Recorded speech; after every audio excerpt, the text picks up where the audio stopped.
നിലാക്കീറിലേക്ക് സ്വാഗതം. നുണ പറയാത്തവർക്ക് 50,000 രൂപ നൽകപ്പെടുമെന്നൊരു പ്രഖ്യാപനം ഒരു ഗ്രാമത്തിലെ പുരോഹിതൻ നടത്തി. പല ഘട്ടങ്ങളിലായി നടത്തപ്പെട്ട മത്സരത്തിനൊടുവിൽ 3 പേർ മാത്രം അവശേഷിച്ചു. അവരിൽ 2 പേർ ദൈവവിശ്വാസികളും ഒരാൾ നിരീശ്വരവാദിയുമായിരുന്നു. മത്സര ദിവസം വന്നെത്തി ഇല്ലായ്മകളെക്കുറിച്ച് പറയുവാനായിരുന്നു അവരോട് ചോദ്യകർത്താവ് ആവശ്യപ്പെട്ടത്. വിശ്വാസികൾ 2 പേരും വീട്ടിലെ ദാരിദ്ര്യം, രോഗം, ഉറക്കമില്ലായ്മ, സമാധാനമില്ലായ്മ എന്നിങ്ങനെ പ്രാർത്ഥിക്കാൻ കഴിയാത്ത അവസ്ഥ, സ്നേഹിക്കാൻ ആരുമില്ലാത്തതിൻ്റെ വേദന തുടങ്ങി ജീവിതത്തിൻ്റെ ക്ലേശങ്ങളെക്കുറിച്ചൊക്കെ വാതോരാതെ പറഞ്ഞു. പക്ഷേ നിരീശ്വരവാദിയുടെ അവസരമായപ്പോൾ അയാൾ ഇങ്ങനെ പറഞ്ഞു തുടങ്ങി: ഞാനൊരു കൃഷിക്കാരനാണ്. നന്നായി അധ്വാനിക്കുന്നത് കൊണ്ട് എനിക്ക് നല്ല ഉറക്കം കിട്ടുന്നുണ്ട്. സമയാസമയങ്ങളിൽ മഴയും വെയിലും കിട്ടിയതുകൊണ്ട് നല്ല വിളവും ലഭിച്ചു. അതിനാൽ ദാരിദ്ര്യമൊന്നും അനുഭവിക്കേണ്ടി വന്നിട്ടില്ല. എനിക്കുള്ളതിൽ തൃപ്തനായതുകൊണ്ട് ഞാൻ നിരാശനുമല്ല. അതുകൊണ്ട് തന്നെ ഞാൻ സമാധാനത്തിലാണ് ജീവിക്കുന്നത്. മത്സരത്തിലെ ചോദ്യത്തിനല്ല ഞാൻ ഉത്തരം പറഞ്ഞത് എന്നെനിക്കറിയാം. പക്ഷേ എനിക്ക് ആ ചോദ്യത്തിനോട് ഇതേ ഉത്തരമായി പറയാനുള്ളൂ. എന്നിട്ട് അയാൾ പുരോഹിതന് നേരെ തിരിഞ്ഞ് ഇങ്ങനെ പറഞ്ഞു: അങ്ങ് ഒരു ഉപകാരം ചെയ്യണം. പ്രാർത്ഥന എന്നാൽ പരാതി പറച്ചിലല്ല എന്ന് ഈ വിശ്വാസികളെ ഒന്ന് പഠിപ്പിക്കണം. നന്ദിയില്ലായ്മയാണ് ഏറ്റവും വലിയ ദൈവനിന്ദയെന്ന് ഇവരെ ബോധ്യപ്പെടുത്തണം. ജീവിതത്തിൻ്റെ സമൃദ്ധിയിൽ വിശ്വസിക്കാനെങ്കിലും ഇവരോട് പറയണം. മത്സരം അവസാനിച്ചു. നിരീശ്വരവാദിയായിരുന്നു അതിലെ വിജയി. ഈ കഥയിലെ നിരീശ്വരവാദിക്കാണ് ഒരു യഥാർത്ഥ വിശ്വാസിക്കുണ്ടായിരിക്കേണ്ട തിരിച്ചറിവുള്ളത് എന്ന് പറയാൻ തോന്നുന്നു. ശരിക്കു പറഞ്ഞാൽ ഇത് നമ്മെക്കുറിച്ചുള്ള കഥയല്ലേ?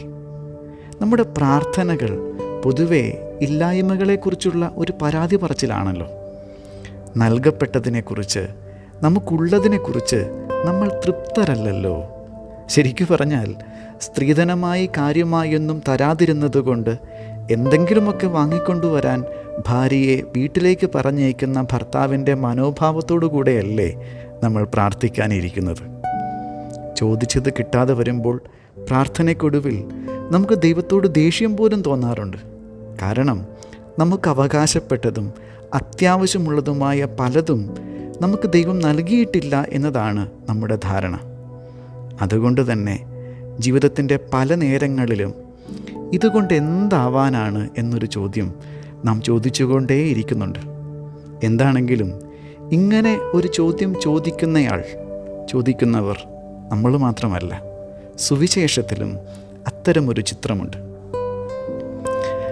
ആ കഥ ഇങ്ങനെയാണ്: തനിക്ക് ചുറ്റും വന്നുകൂടുന്ന വലിയ ജനക്കൂട്ടത്തെ നോക്കി അവർക്ക് ഭക്ഷണം എങ്ങനെ കൊടുക്കും എന്ന് യേശു പീലിപ്പോസിനോട് ചോദിക്കുമ്പോഴാണ് ശിഷ്യന്മാരിൽ ഒരാളായ അന്ത്രയോസ് 5 അപ്പവും 2 മത്സ്യവും കയ്യിലുള്ള ഒരു കുട്ടിയെക്കുറിച്ച് പറയുന്നത്. എന്നാൽ ഇത്രയും പേർക്ക് അതെന്തുണ്ട് എന്ന ചോദ്യം ഒരു ആത്മകഥം പോലെ അദ്ദേഹം ഉന്നയിക്കുന്നുണ്ട്.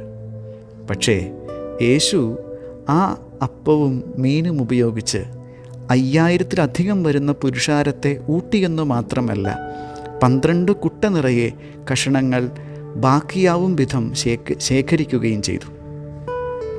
അന്ത്രയോസിനും യേശുവിനും മുമ്പിലുണ്ടായിരുന്നത് ഒരേ അളവിലുള്ള അന്നമായിരുന്നു. എന്നാൽ അന്ത്രയോസിന് അതൊന്നുമായില്ല. കാരണം 5000 പേർക്ക് വിളമ്പാൻ അത് മതിയാവില്ലല്ലോ. അതുകൊണ്ട് തന്നെ അയാളെ സംബന്ധിച്ച് അത് ഉപയോഗമില്ലാത്തതായിരുന്നു. പക്ഷേ യേശുവിന് അത് ധാരാളമായിരുന്നു.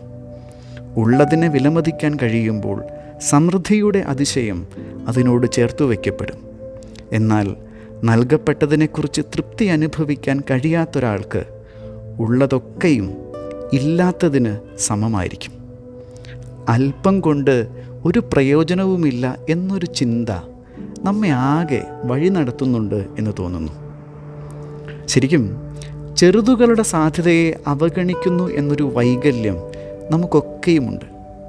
ശരിക്കു പറഞ്ഞാൽ ഒന്നും നൽകപ്പെടാത്തത് കൊണ്ടല്ല, ലഭിച്ചത് പ്രയോജനപ്പെടുത്താനുള്ള മനസ്സില്ലായ്മ കൊണ്ടാണ് നമ്മളിൽ പലരും ഒന്നുമാവാതെ പോയിട്ടുള്ളത്. ഇപ്പോഴും അങ്ങനെ സംഭവിച്ചു കൊണ്ടിരിക്കുന്നത്. എന്നാൽ യേശു കുഞ്ഞു കുഞ്ഞു കാര്യങ്ങളുടെ തമ്പുരാനായിരുന്നു. നിസാര കാര്യങ്ങളിലൂടെ സംഭവിക്കുന്ന വലിയ സംഭവങ്ങളെയും അതിശയങ്ങളെയും കുറിച്ചാണ് അവൻ പറഞ്ഞുകൊണ്ടിരുന്നത്. വിതയ്ക്കുമ്പോൾ വളരെ ചെറിയൊരു വിത്താണെങ്കിലും ആകാശത്തിലെ പറവകൾക്ക് ചേക്കേറാവുന്ന ചില്ലകളായി വളർന്നു പന്തലിക്കുന്ന കടുകുമണിയുടെ ഉപമ പറയുമ്പോൾ അവൻ്റെ ഊന്നൽ നിസാരതകൾ സമ്മാനിക്കുന്ന അതിശയ പെരുപ്പങ്ങളിലായിരുന്നു. അതുകൊണ്ട് തന്നെ ഇതുകൊണ്ടെന്താവാനാണ് എന്ന അതൃപ്തിയുടെ ചോദ്യം ചെറുതിലൂടെ സംഭവിക്കാനിരിക്കുന്ന അത്ഭുതങ്ങൾക്ക് നേരെയുള്ള അവഗണനയാണ് എന്ന് പറയേണ്ടി വരും. വിലമതിക്കാൻ കഴിയാഞ്ഞതിനാൽ ഉപയോഗമില്ലാതെ പോയ ചിലതൊക്കെ നമ്മുടെ ജീവിതത്തിലില്ലേ? കൂടെയുള്ള ചില മനുഷ്യരെ നോക്കി ഇവരെ കൊണ്ടൊക്കെ എന്താവാനാണ് എന്ന അർത്ഥത്തിൽ നാം പലവട്ടം പറയുകയോ വിചാരിക്കുകയോ ചെയ്തിട്ടുണ്ടല്ലോ. അതുപോലെ പ്രായമായ അപ്പനും അമ്മയുമൊക്കെ ഔട്ട്ഡേറ്റഡായ മനുഷ്യരാണ് എന്ന് ചിന്തിക്കുമ്പോൾ, ഉദരസ്ഥ ശിശുവിന് ചില വൈകല്യങ്ങളുണ്ടെന്ന് പറയുന്ന സ്ത്രീയോട് കാലുവയ്യാത്ത കുഞ്ഞു പിറന്നിട്ട് എന്തു പ്രയോജനമെന്ന് ചോദിക്കുമ്പോഴുമൊക്കെ അതിൽ ഇതുകൊണ്ട് എന്താവാൻ എന്ന ചോദ്യത്തിൻ്റെ മുഴക്കം നമുക്ക് കേൾക്കാനാവും.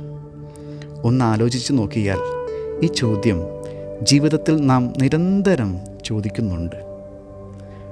ഒന്നുമില്ലായ്മയിൽ നിന്നും ദൈവം ആകാശവും ഭൂമിയും സൃഷ്ടിച്ചു എന്ന് വിശ്വസിക്കുന്നവർക്ക് എനിക്ക് നൽകപ്പെട്ട സാധ്യതകൾ ഉപയോഗിച്ച് ചിലതൊക്കെ ചെയ്യാനാവും എന്നുകൂടി വിശ്വസിക്കാനാവില്ലേ? ഒരു കാര്യം ഓർക്കണം, എന്തെങ്കിലും ഉണ്ട് എന്നതിനർത്ഥം ചില സാധ്യതകൾ ഇനിയും അവശേഷിക്കുന്നുണ്ട് എന്ന് തന്നെയാണ്. വിത്തുകൊണ്ടല്ലല്ലോ ജീവിതത്തിൻ്റെ അറപ്പുര നിറയ്ക്കേണ്ടത്, അത് വിതച്ചിട്ട് കൊയ്തെടുത്ത വിളവ് കൊണ്ടല്ലേ. ശരിയാണ്, ചില ശ്രമങ്ങളൊക്കെ പാളിപ്പോയിട്ടുണ്ട്. പക്ഷേ അതിനർത്ഥം അവസരങ്ങളൊക്കെയും അവസാനിച്ചു എന്നല്ലല്ലോ.